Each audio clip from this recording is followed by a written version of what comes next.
Hello everybody, we are live outside White Hart Lane. I'm joined by Alex and I'm joined by Dave, and we are joined with no team news at the moment. Still waiting. Oh, here we go. As we say, I see FullTimeDEVILS starting. That's excellent news. And Rojo starting. Here's the team. We'll read it out straight away. We'll go with De Gea in net. We're going to go with FullTimeDEVILS at right back, Blind and Smalling as the centre halves, Rojo as left back, Schneiderlin and Carrick, Mata, Lingard, Marshall and Rashford. Now, how's that going to line up? I don't know. I don't know how that forward four lines up, but that's interesting. FullTimeDEVILS gets a start. Marcus Rojo back in at left back, and the bench is Darmian, Valencia, Young, Fellaini, Ander Herrera, and Memphis. So go through the team again. David De Gea in net. FullTimeDEVILS, Smalling, Blind, Rojo, Schneiderlin and Carrick, who's the captain. Mata, Lingard, Marshall. I wonder if that's how it's going to line up with Mata on the right and Lingard down the middle, and Marcus Rashford up front. So, decent lineup for us today. Feel confident, Alex? Honestly, it's going to be a good opportunity to get the 3 points, but we really need to take this on because this is the big game. We need to obviously succumb and actually win.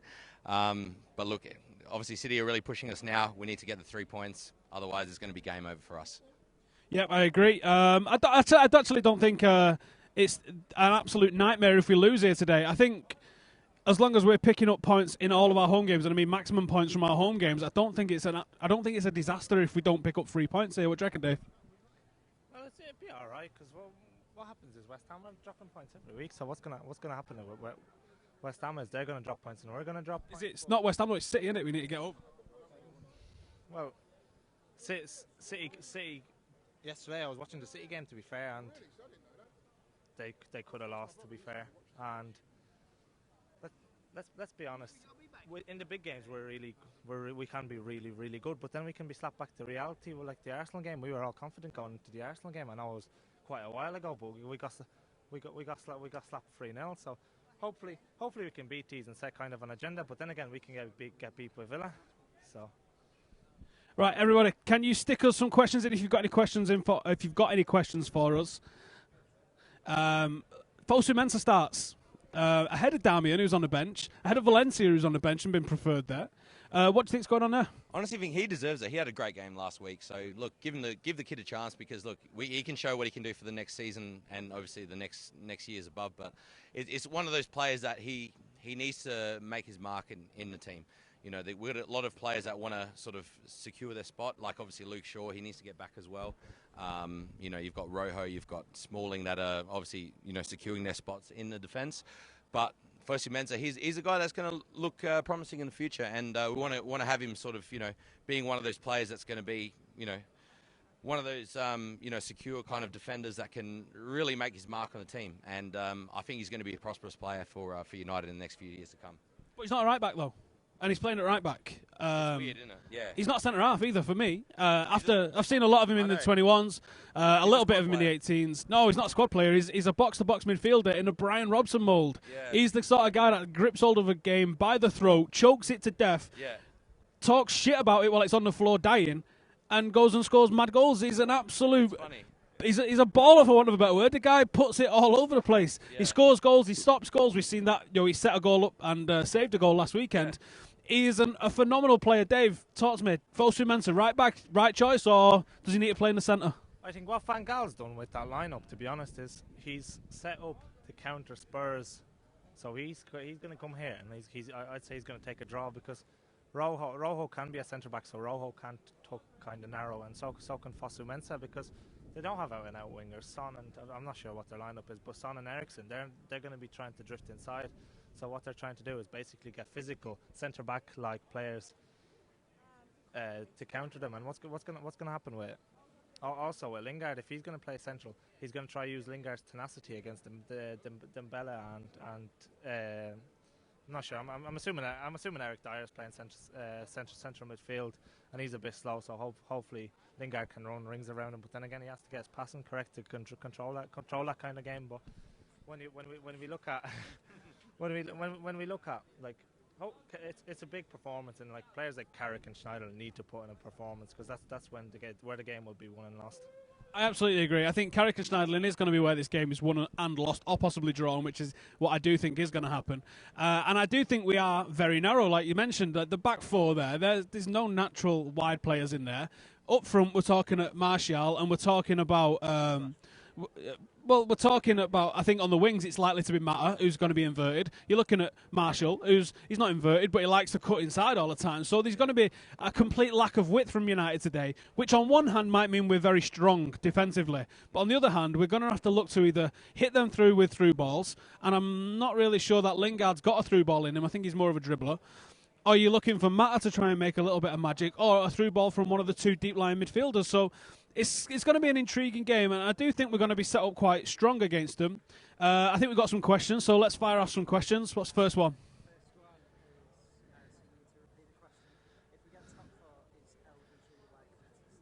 If we get top four, is LVG likely to stay? For me, I think the deal's already been done for Jose Mourinho, and I don't think it matters whether he gets top four, wins the FA Cup, scores 10 in every game to the end of the season and concedes none. I think it's a done deal. I don't know about that. It is a 3-year contract for Louis van Gaal. So, like, if he does get the top four, if he does win the FA Cup, it is maybe going to secure his job for the next year. He might be able to bring some, high-profile players next year. Maybe bring some young talent. But look, obviously, Jose Mourinho would be a great step to the right direction when it comes to success. But we got to still look at the long run, don't we? We've still got to look at 5 years ahead. We still need to develop what we've just started at the moment. So players like Martial, players like Lingard, Memphis, Fosu-Mensah, Rashford. All those guys have started coming now. But now, the thing is, like, what's the point of having, Mourinho coming in and just providing success? He's going to go, like, probably, in 2 years' time. Honestly, I wouldn't mind having that, but I still want to see the future of Man United still growing in the next 5 years. And it's a big thing for us because, we're about the youth. We're about building for the future, and that's what's most important. Dave, stop running away. Tell me. Seeing how badly our club is being run, it would not surprise me if he stayed. I'm telling you now. I'm getting a bit angry. So, what happens is, Scholesy said it in one of the BT analysis. If we finish fourth and get the FA Cup, that's what Arsenal strive for. It is, but do expectations not slip after the December that we have? At the start of the season, no one's happy with that. But from the position that we've come from in December, is that not now an achievement? It's not really an achievement getting fourth if we're supposed to be the biggest. We're the biggest club in England, and some may say biggest club in the world. So, like, we should be challenging for the big ones, not getting knocked out by PSV in the group stage, and then by the shit down the road in Europa League. And the thing is, like, I don't think the Champions League will take that much priority nowadays with the Premier League deal coming in, because it's more money. It's full of greed is our club. So. From the club point of view, I think the money is generally irrelevant in terms of the sponsorship that we generate. But I think from a prestige point of view, I think that the players still want to play in it. The money. I'll give you the team news again. So we've got De Gea in net, and we've got Fosu-Mensah at right back, Rojo at left back, and Smalling and Blind as our centre-half partnership. Midfield partnership is Schneiderlin and Carrick, who's captaining the side today. And then we're not sure how this three are lining up, which is Mata, Lingard, and Martial, and I'm not sure how that's going to line up. I would imagine that's Lingard through the centre with Mata and Martial on the left, and I reckon Rashford up front, but we don't know that until we see them line up. So there we go, that's the team news. And next question. Can that defence stop Harry Kane? I don't think Harry Kane knows what's about to hit him if he drifts onto that left-hand side of Tottenham's attack and comes down Fosu-Mensah's right-hand side. No, I'm not going to jinx it. This guy, I can't jinx it. The guy's magic. He's going to come down that left-hand side and he's going to get belonged into touch. And everyone's going to go, oh, my God. And the way Rashford announced himself onto the scene, that's how Fosu-Mensah's going to announce himself onto the scene today. I do think he'll score, but I don't think it'll be going through Marcus. I don't think it'll be going through Fosu-Mensah. Any more questions? Does Rojo deserve to start now? Well, we're completely lacking in fullbacks, really, aren't we? Left backs. So, on the basis that we've got no left backs, Is that all? he thinks 3-1 Spurs. He's talking about corners or yellow cards. On that basis, I don't know, to be honest. We've got a complete lack of options, haven't we? I mean, he was very poor against Everton. We've just heard a cheer at the ground. Is that? I mean, you guys at home are going to probably be able to tell us have Sunderland equalised against Leicester. Did he actually think they're going to win the league? No. Any more questions? Would Rooney make a difference in this team? Alex? Honestly, like, it's good to see him back from his injury, but you know what? I think the point with Rooney, He's a great player, but I think his time is sort of slowly winding down. You see players like Rashford, you see players like Martial, you see players like Memphis slowly trying to get in there and make the most of it. Rooney, it'd be great to sort of come off the bench and make the most of it, but I think his time is done, to be honest. David, Rooney, would he make a difference? Can he play left back? I'd start him. I'd actually, if he was going to play, I'd start him because he'd put in a matter, because he'd put in a bit of fight, he'd put in a bit of physical battle. Because on his day, he's still a good player. Like let's not get away from ourselves. Like I know he hasn't had the great season and he's been pretty mediocre, but he has the goal scoring touch as well. He can link up well with Martial, and so hopefully he's back soon. But it looks like he's resting for the Euros.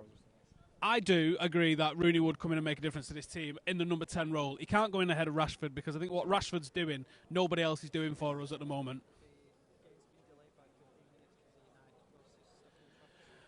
All right, this is a bit of news for everybody. The United bus is stuck in traffic, and that's going to delay kickoff by 15 minutes. Who'd have thought that, eh? London, congestion charges and all that lot. Should have got the tube like we did. It was easy. Any more questions for everybody? All right, wrap it up with this final team news, and we'll ask for everyone's prediction here. So it's the game net, and we're looking at Fosu Mensah making a start at right back, which is interesting. We've got Rojo at left back, and we've got Smalling and Blind at centre half. Can Blind have another game like he had against Lukaku, against another deadly Premier League striker in Kane? Let's absolutely hope he does.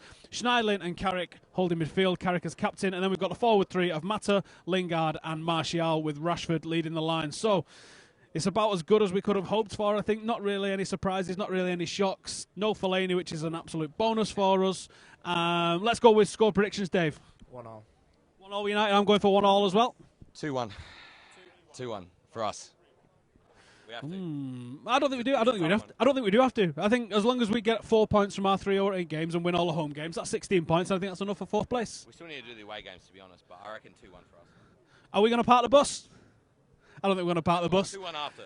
You didn't get the joke. Nobody got the joke about parking the bus because the away bus is late. If I have to explain jokes, they're not funny. All right. We'll see you on Facebook if you want more live. We'll be going on Facebook in about 2 minutes. See you later.